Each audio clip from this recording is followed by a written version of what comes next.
So let's begin to talk about the anatomy of the shoulder and discuss the shoulder pectoral girdle. There are two bones which connect the arm to the axial skeleton.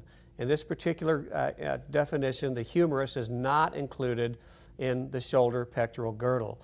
So the two bones we're talking about are the scapula over here on the far left, a complex or intricate triangular shaped bone, and the clavicle, an elongated S-shaped bone. So what happens to form the shoulder or pectoral girdle is the acromial end of the clavicle, the lateral end of the clavicle highlighted in green, articulates with the acromion process of the scapula and thus forms the AC joint or the acromioclavicular joint. Continuing to talk about the shoulder pectoral girdle and the scapular landmarks.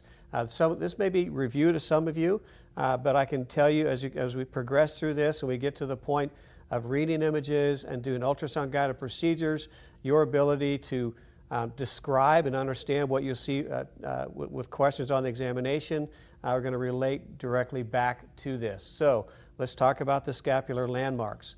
From a side view, looking from the side, maybe from the right to the left on this patient, as we see here in this graphic, we're going to look at the scapula from a side view. So this is the posterior aspect of the bony scapula.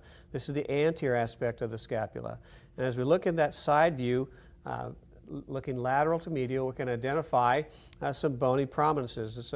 Let me go over here to the right side first.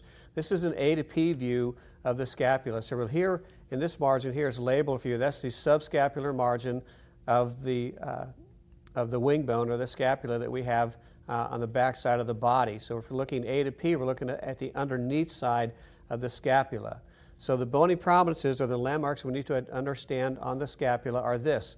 The acromion, highlighted in green for you here on the left side view, and here on the right with the A to P view.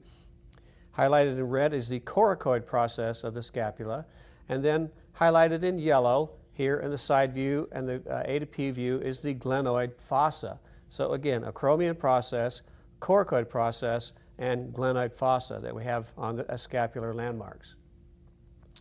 Another scapular landmark is the scapular spine. This will become very important relative to identifying muscles related to the rotator cuff and also for certain ultrasound guided procedures when we get to that lecture.